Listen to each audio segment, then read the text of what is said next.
nom est Mathieu Maudy, 56 ans, marié à Sylvie Daigle. J'ai 2 enfants, Anouk Maudy et Josiane Maudy. J'ai travaillé 31 ans chez Bombardier. Et puis, je suis de la 5e génération de Maudy à Terrebonne, descendant direct de Matthew Maudy, fondateur de l'entreprise Matthew Maudy & Son.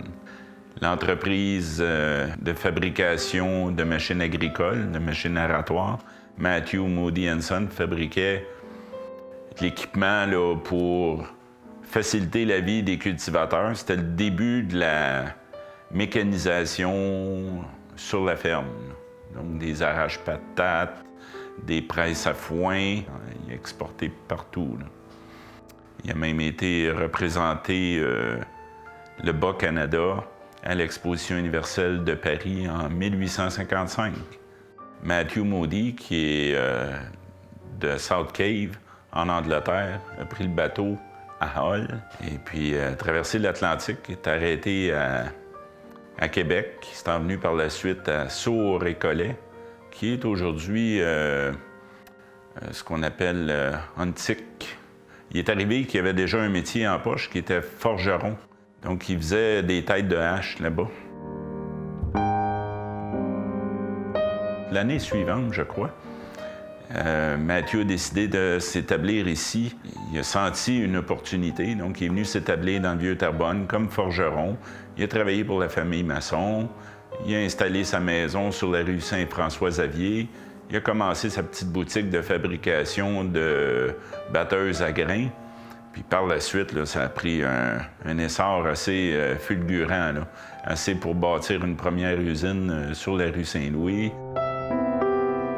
Par la suite, il y a eu un feu. Il y a une deuxième usine sur la rue Saint-Louis, mais plus vers l'est, qui est passée au feu très récemment, malheureusement.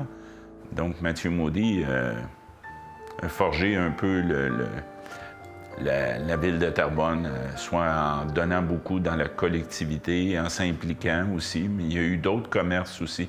Il y a eu une usine de fabrication de briques, il y a eu une beurrerie, il faisait du beurre, il faisait des projets pour les municipalités, il a fabriqué des ponts. Il y a eu un aqueduc aussi, il était propriétaire de l'aqueduc de la ville de Lachesnais, donc Lachenay. Donc, c'était un touche-à-tout, hein? Je suis le fils de Robert Maudy et Claudette Riendeau. Mon père commençait à travailler dans le Vieux-Terrebonne, à l'Industrial Steel. Il y avait dans les plans d'aller vers la production de papier. Donc, ils ont demandé à quelques travailleurs qui étaient bilingues, dont mon père, d'aller suivre le cours à Brampton, Ontario, pour comment fabriquer le papier avec les machines usagées qu'ils projetaient d'acheter. Fait que mon père s'est exilé à Brampton, Ontario, plusieurs semaines pour apprendre le métier. Puis par la suite, les machines sont arrivées à Terrebonne, qui est devenue la Sonoco, qui a changé d'endroit aussi, qui est dans l'ancien parc industriel de Terrebonne. Mes grands-parents maternels, Luc Riendeau et Rose, mon grand-père était président d'une fonderie à Saint-Rémy, à Pierreville.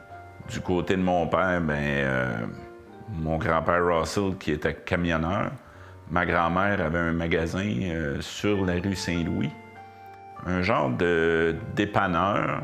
Puis c'était la maison familiale en même temps. Là. Ma grand-mère, Denise Valiquette, a enseigné l'anglais au collège Marguerite Bourgeois, qui est juste à côté de l'église de Terrebonne. Ma grand-mère a enseigné au collège Leblanc par la suite, de nombreuses années là, quand même. Étant jeune, à mon 14e anniversaire de naissance, je crois, mon parrain, Paul Maudy, m'a donné un petit bateau à vapeur qui était fait des mains de mes ancêtres. Puis de là, il sème une graine en moi. Ça amène un éveil de « Ouais, mais j'ai des belles racines. » Puis le geste qu'il a posé moi, je veux le poser aussi. T'sais. Et puis, ça m'amène d'émotions aussi en même temps.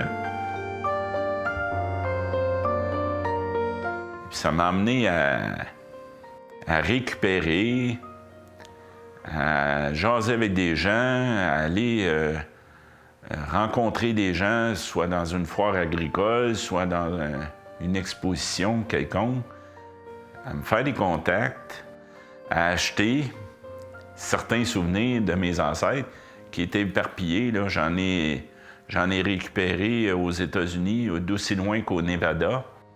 J'en ai récupéré dans l'Est canadien, aussi loin qu'en Nouvelle-Écosse. J'en ai récupéré beaucoup en Ontario. J'ai l'enseigne, j'ai plein de choses. Mais on a aussi ce qui me semble être le plus précieux, le tableau de Matthew Moody, peint à l'huile, et sa femme, qui est quand même pas rien, qu'on se transmet de génération en génération. Et puis qu'on a prêté à la Maison d'histoire de Terrebonne pour en faire une exposition, pour ce que j'ai toujours eu dans ma tête, là. C'est de conserver vivante cette mémoire-là, là, que je trouve importante.